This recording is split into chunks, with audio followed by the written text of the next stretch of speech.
Oh, we're back.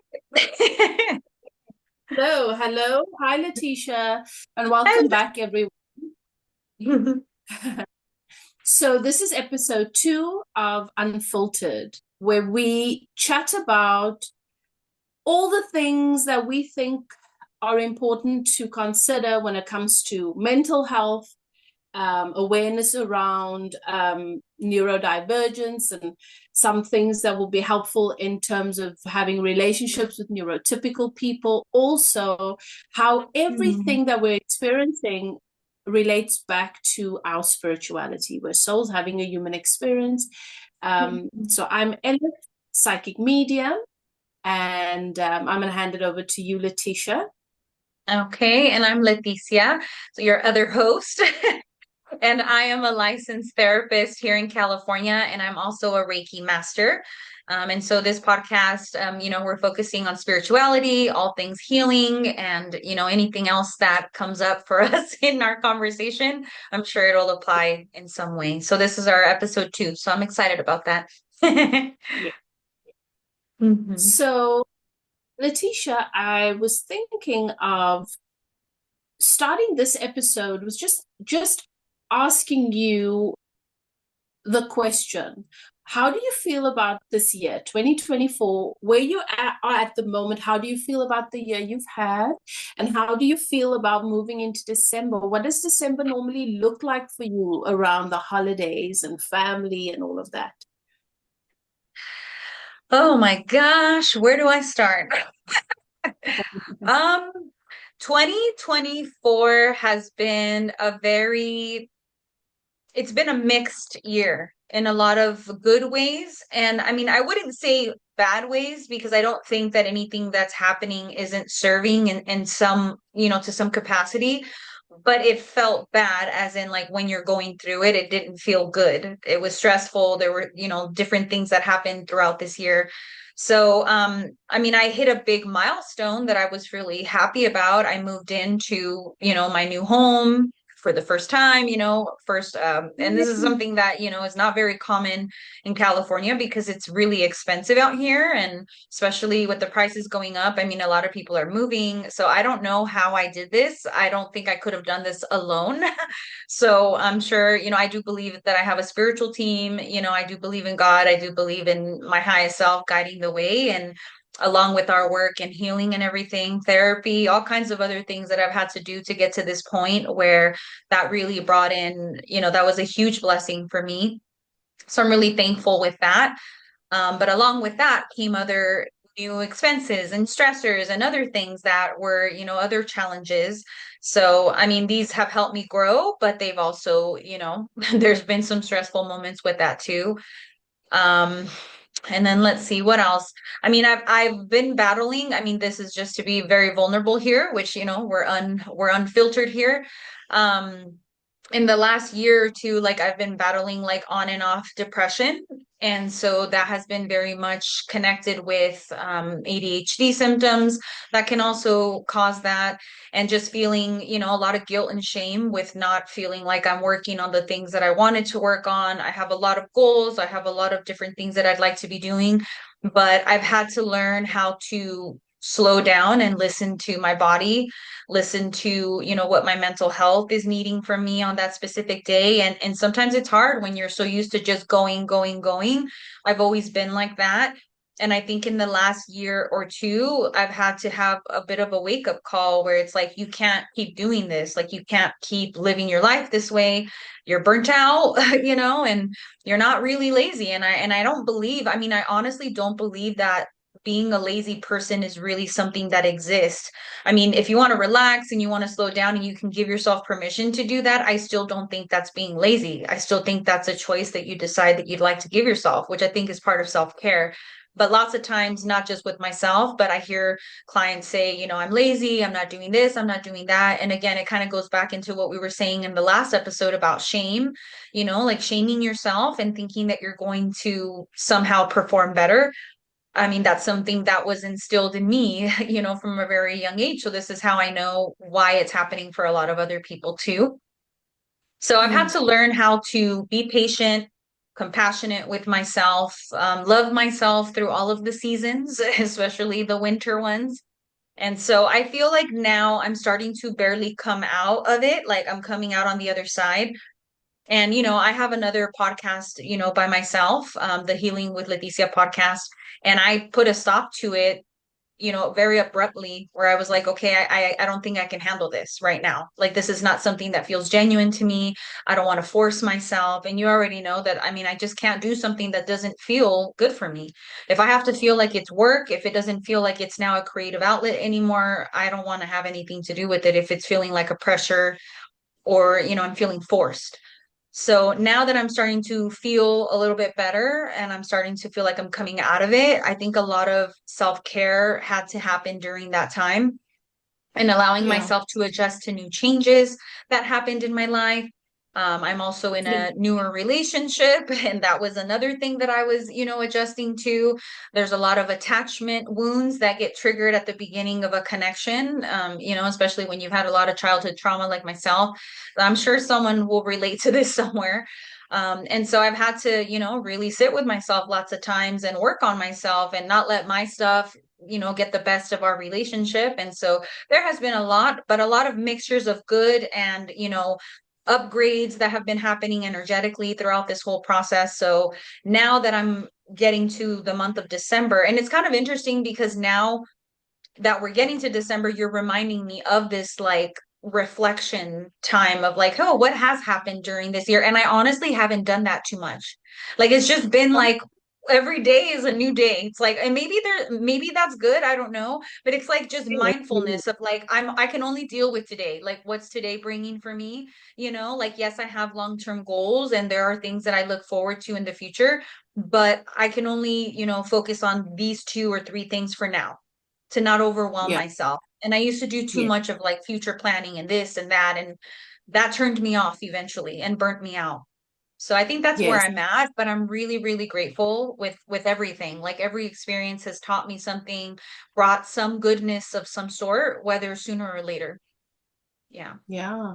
And you've got, I mean, I definitely agree with you around putting expectations on ourselves for the future is not really going with the flow and can sometimes put more pressure than anything else. I think it just depends on where you are. But you looking back on your year, even though it's not been an easy year, you've manifested, meaning let in, allowed some big stuff. Mm-hmm. Um, it's which is definitely worth celebrating. There's a lot. You were talking about some of the pressures, some of the pressures that came up financially. What do you think from where you stand now, Mm-hmm. are you most proud of with some of those challenges? So I'm gonna get very honest here. It's very uncomfortable for me, but I'm still going to challenge myself. Um, so earlier this year, I think, yeah, it was earlier this year, I experienced a scam. And Yeah. so that financially hurt me a lot. And I don't want to get too deep into the scam, but the point is that I did lose money.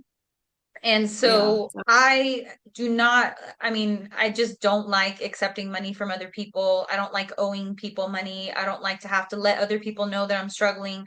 Like that's just my own thing. And I, along with my partner who helped me see this, and I think that they definitely came into my life for a good purpose to help me be humbled in these ways and to be able to accept help and support and not thinking that that's a bad thing. Where before I think Mhm. that I would judge myself and maybe even others with thinking that way too. Now I see that, sometimes you need a helping hand too, and sometimes someone else is going to need it. And this taught me that. That experience taught me that.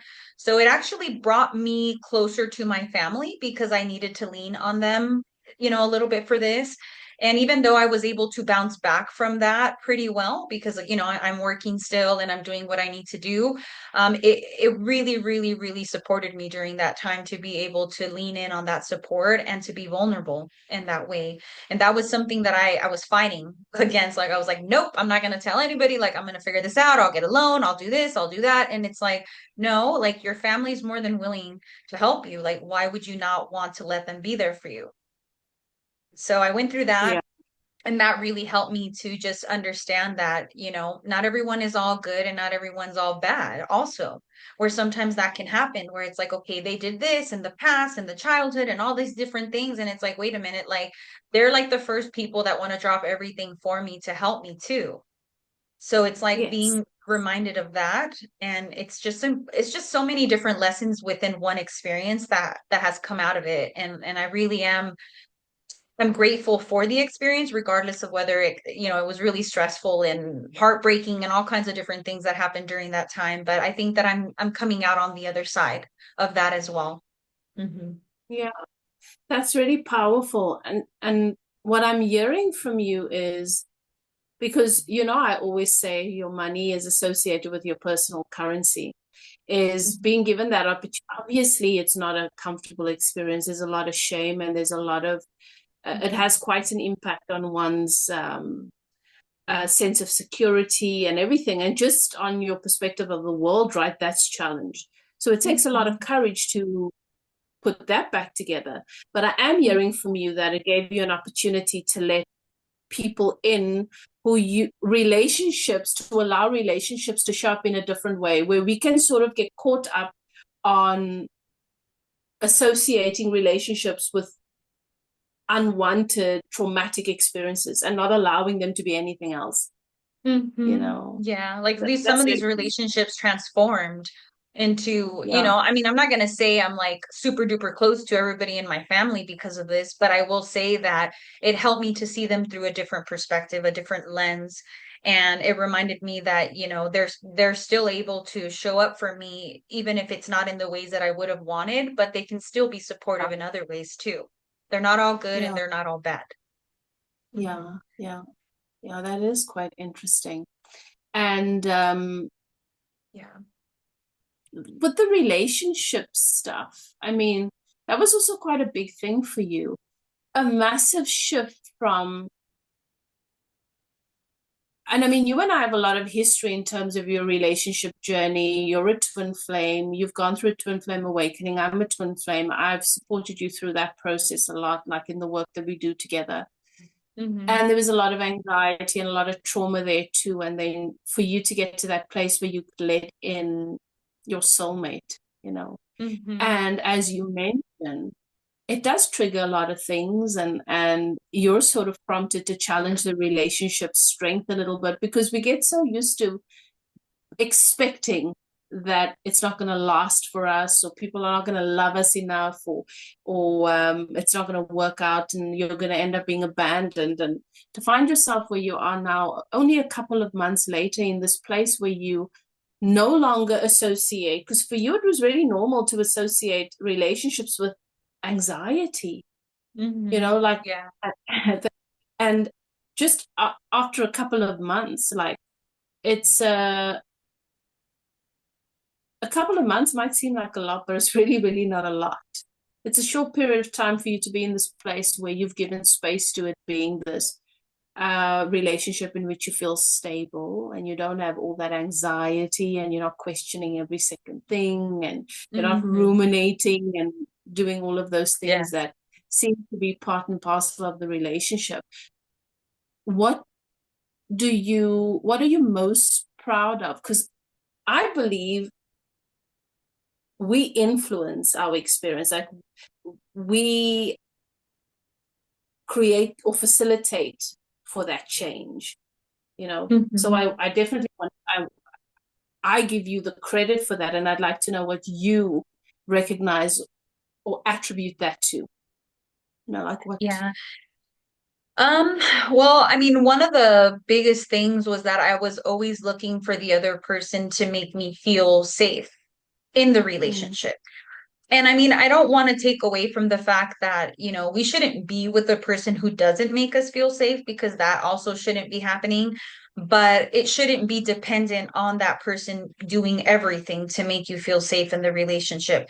And I think that looking back at my past relationships, you know, if they didn't feel good, I didn't feel good. You know, if they were being unstable, then I'm going to be unstable too. Or it's like I'm going to be on defense. And it's like rather than like being more in my feminine energy, which I think that's going to be something eventually that we talk about when it comes to relationships. And it's like, I need to be anchored in my own self-love and in my own feminine energy, in spite of whatever it is that this person might be going through. That doesn't mean I don't love them. That doesn't mean I don't care about them, but also knowing when enough is enough, especially if it's putting your feminine energy in danger of being harmed. And in a lot of these relationships that I was in before, I never really felt safe being in my primary feminine energy. And, this is something I'm passionate about, even when I'm talking to clients in therapy. It's like we all have feminine and masculine energy, but we're all predominantly one. And I had always been forced to have to be predominantly in my masculine energy because I didn't trust the masculine energy that I was with. And there was a lot of truth there for why they weren't trustworthy. And I was also dismissing those points too, where it's like I wanted to see what I wanted to see rather than what was being presented. So I think that there's been a lot of lessons around that, even with my twin flame connection. And I mean, that's something else that I know that we'll eventually get into, because when people think of twin flames, they think it's like my lifelong soulmate, it's going to be the person I end up with. If I meet them, everything's going to be amazing.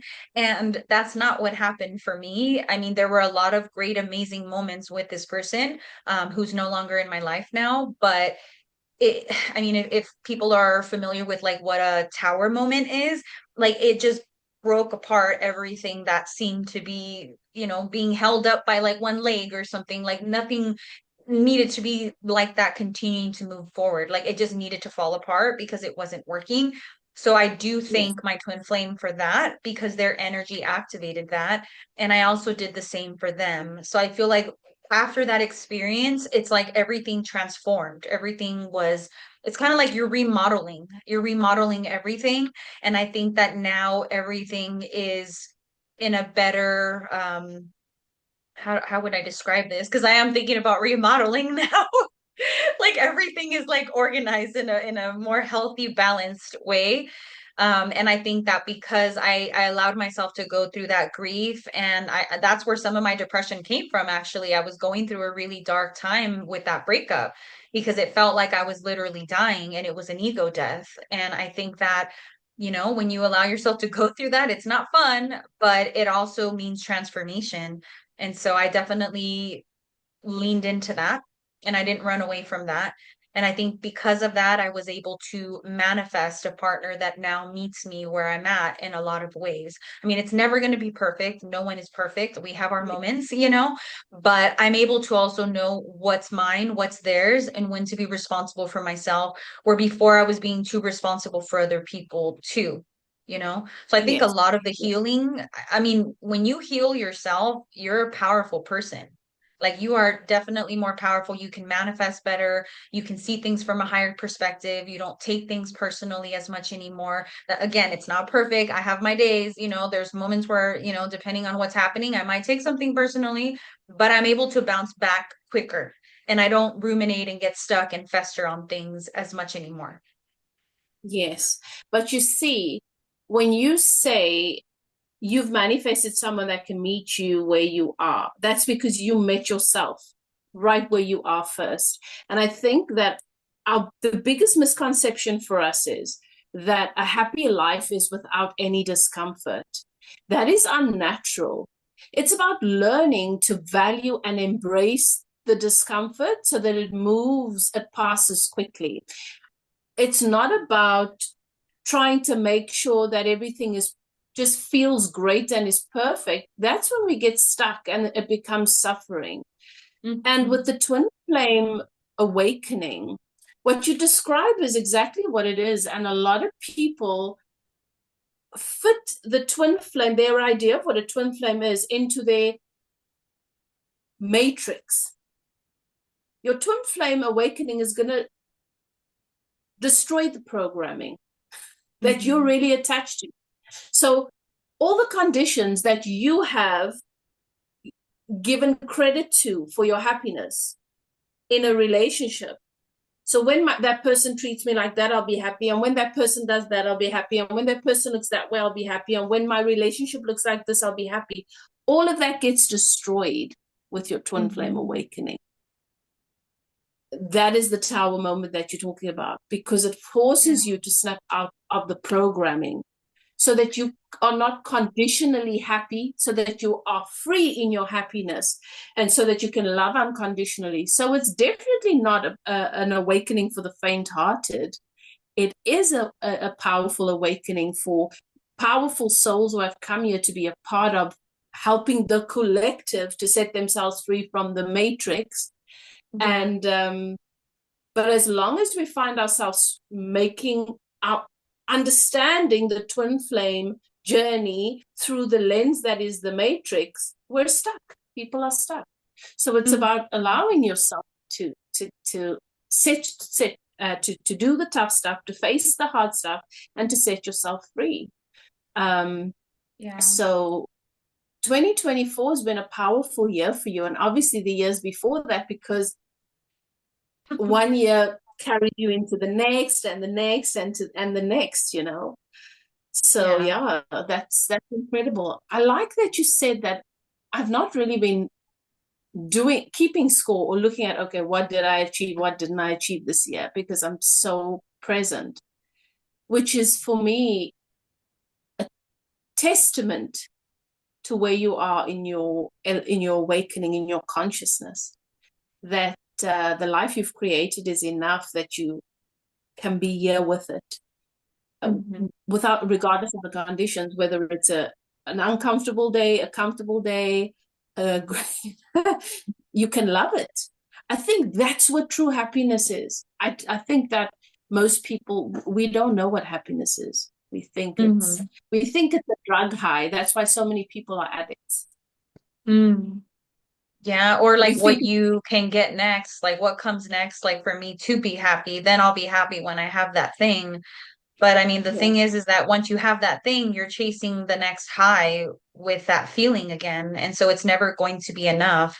So that's why, like, when we talk about, like, first be grateful for what you have, be grateful for what you're doing, for who you are, like all of these different things. Like, I mean, you're not going to be able to keep that momentum going if you don't have it first. Like, you're just going to not be satisfied again, find something wrong with it, whether it's a person, a thing, whatever it is. And that was something that I yes, struggled with before, for sure.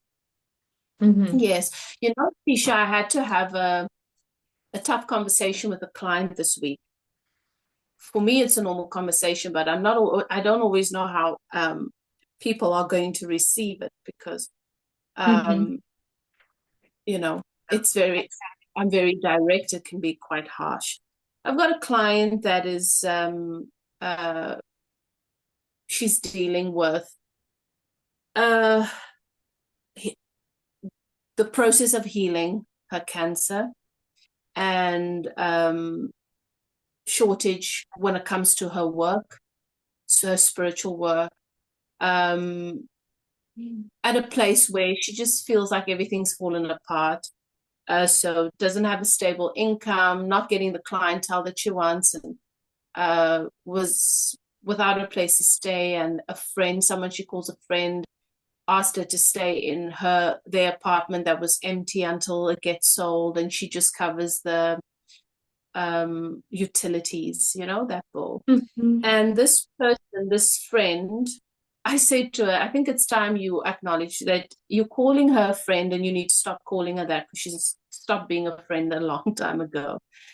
And our words are really powerful. And if you're wanting to manifest a new kind of people, you need to face these things.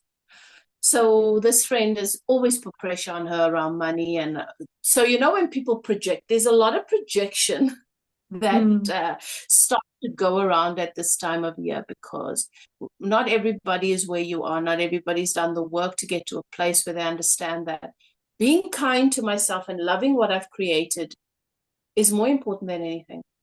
From that place, my cup begins to spill over and I have something to give. So my experience of what this client's been telling me, because this client sends me a regular message, and I think it's because she needs support. She feels very lonely. Is a lot of the messages she sends me is around this friend harassing her and about money, or about what are your plans, or about this or about that or whatever, and her not being honest and saying, you need to take a step back here because you're putting pressure on me, and me stressing about your expectations puts me in a place where I can't focus on my frequency, and I can't focus on manifesting more clients and my health. This is having a negative effect on my health. And her just sort of bowing down, it's like a puppy that just towers. I'm just going to take it. Anyway, so what she's been doing is she's been messaging me to tell me how her day is going. And she's doing that thing that we all do, where she's highlighting the problems. And I'm not the best person for that kind of thing, because I definitely don't want anybody to think that I don't have compassion, but having conversations about your problems don't give space to what it is you're giving birth to. And so I had to say to her the other day, because a couple of things that happened where I would respond and say, don't worry about that, it's going to be sorted, just focus on this. And she would obsess about it and ruminate, and then there would be a manifestation, an outcome that is really uncomfortable for her, where she is being verbally or emotionally attacked now over a situation that is not a big deal. So I didn't respond to her for a day or two. I just sent like emoji responses, because I needed to think about what it is that I'm supposed to say. I don't just want to share my opinion, because my opinion doesn't matter, but I do want to share what spirit shows me and what's going to be helpful. So when I did respond, I said, the thing that I want you to do me a favor, go back and listen to the voice notes you've sent me, and listen to the story you're telling over and over. I haven't responded to you over the past 2 days because I didn't want to give any of these things any attention. Not because I don't care about you, but because I care about you.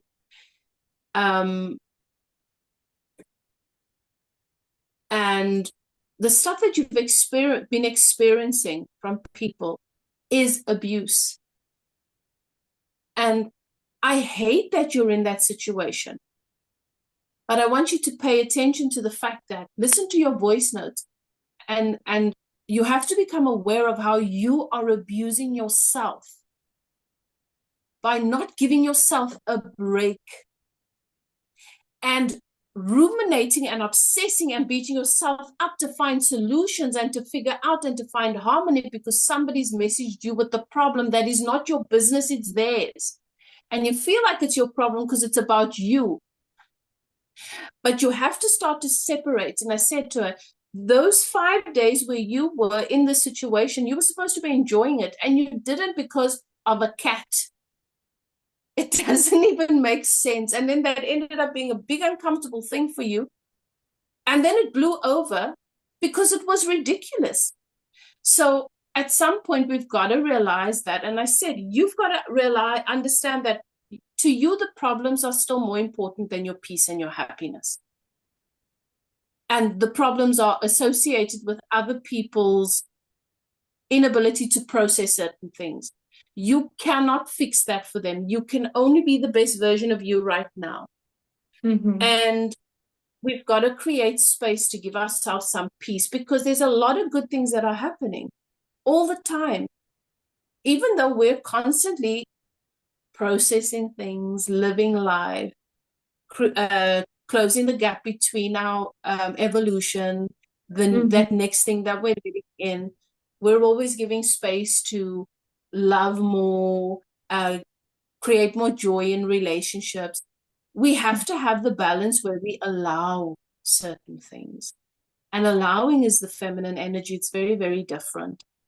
So she responded, and I shared everything, and she responded, and she laughed, and she was like, yes, you're right. And she received what I was saying in the way that it was in the way that it was offered, you know. Mhm. I think that the world is only going to become more and more intense because what we've called forth is real. Oh, and it's delicious. But it's like our relationships. Every subject is two subjects, you know? Mhm. Yeah. And so you're going to have both sides. The shadow and the light are the same things. There is no such thing as darkness. There's just the absence of light. It's Mhm. it's the same thing. It's just a different representation of it. And I think that with real comes this vivid experience of humanity and who we really are and what is really in the world and what some people have co-created, like our demons. Our demons are running rampant and they're ours. We created them, not some Mhm. invisible force. Um, Yeah. and sometimes some of us are gonna get to that place where we can sit with them and we can see them in the light and realize, oh my goodness, so this is what you really are and who you really are. And for Mhm. a period, we're going to be running around in the dark with them, and it's going to be frightening. But this Mhm. real means that um, our experience of one another, of ourselves, it's going to be raw, and it's important to give space to these perspectives, like you say, learning to be in the present, recognizing how far I've come and what I've given space to, and the fact that there have been times when we didn't know if we could get where we're going, and then we get there and we only celebrate it for a short period of time and we're already on to the next thing, you know. Mhm. Yeah. So yeah, so it is a delicate dance. So yeah, so that's something that I've noticed where uh, people are dealing with a very, very aggressive projection of other people's unresolved conflicts and Yeah. the yeah what they see as their reality. So yeah, Yeah. I mean, we're so coming to a close to our episode here, but something that you just said made me realize, that I mean, whether it be my clients or maybe somebody who might be listening to this podcast, but lots of times when you're like some type of healer or teacher, or you're here for like a bigger mission of some sort, you might have people doing that to you, like they project onto you all of their stuff. And it's because, in some ways it's like you're a safe space. Like they know that you are a safe person to open up in these ways, and that you're supposed to hold that for them to some extent. But also, it's also not fair to have that happen, excessively or every day or something. And whether it's like a therapist like me, or you as a psychic medium, and you're working with clients where, I mean, I had some recent experiences about that I told you, where it's like, okay, after a while, you have to want to get out of your victimhood. Like you have to also be accountable for yourself. And we're all a victim at some point, but we're not supposed to live there. We're supposed to pass through that as a phase to turn our pain into purpose. yes, and it doesn't give anybody the permission to be a bully That's what it ends up because turning into. Hmm. because when you're a healer, when you hold space for other people and they're still in the mindset that somebody else is responsible for my happiness, they just replace you, their therapist, with the husband who they've been trying to bend for so long and he's not bending, with the mother they've been trying to manipulate for so long. And we're one. We mirror one another. So when I come to you and what you're hearing in my story is I am the victim of this narcissist and that person's gaslighting me and that person. At some point, I'm declaring who I am on some level. If if I'm in a situation where I feel like I'm unhappy because everybody else is a bully and they don't see me and they don't hear me, there is maybe not an acknowledgement, but I recognize that on some level, you are not able to give that to other people, but you're expecting it from them, you know.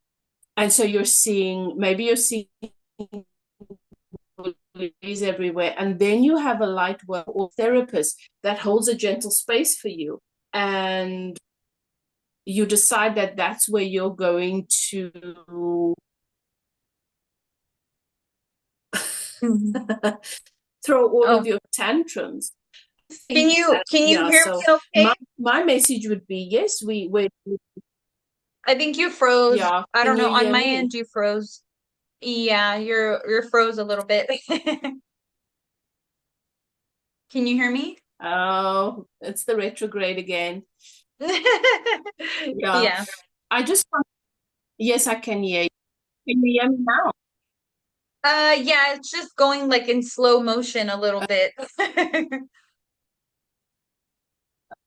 Okay. Well, I just want to say to everybody listening, your light and the safe space you facilitate for other people is not a dumping ground for people's abuse. It's okay to draw a line. I always, as one of the big things for me as a coach, is my guides always said to me, don't wrestle with people's ego. Don't Mhm. wrestle with their ego. When you see that that is what you're finding yourself doing, it's okay to take a gentle step away and revisit when they're more regulated. But you are Mhm. not here to be anybody's savior, and you definitely don't have to put up with people's abuse. So Yeah.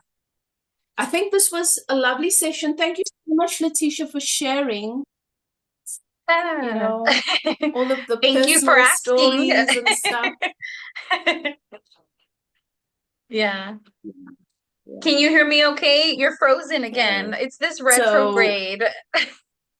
I'm, I'm in retrograde. Oh no. No. Okay, well, I mean, what I would like to ask you for our next episode, since we didn't have a chance to, make space for you, I mean, I'd like you also to share about, what your year was like as a looking back and reflecting on it, like similarly to what I did, like what went well for you, like any challenges that you may have had, or Yeah. even still now, because I think, you could still be going through something now. I know, everyone usually is with something or another. But making space for that, to have more time to do that next time. So we'll definitely make space for that to give you time to share that if you'd like. Yes, we can do that. So yeah, Okay. let's do that next time. But this has been great, and I just want to wish everybody a beautiful week ahead until next time. And yeah, I look forward to doing this again. Yes, me too, me too. All right. Well, thank you for, your time today, Elif, also, and thank you to the listeners and just everybody that, is wanting to listen to our podcast and hopefully get something out of it. So we'll see you next time, and thank you to everybody. All right, till next time. Okay, Bye. then see you. Okay, Bye. bye.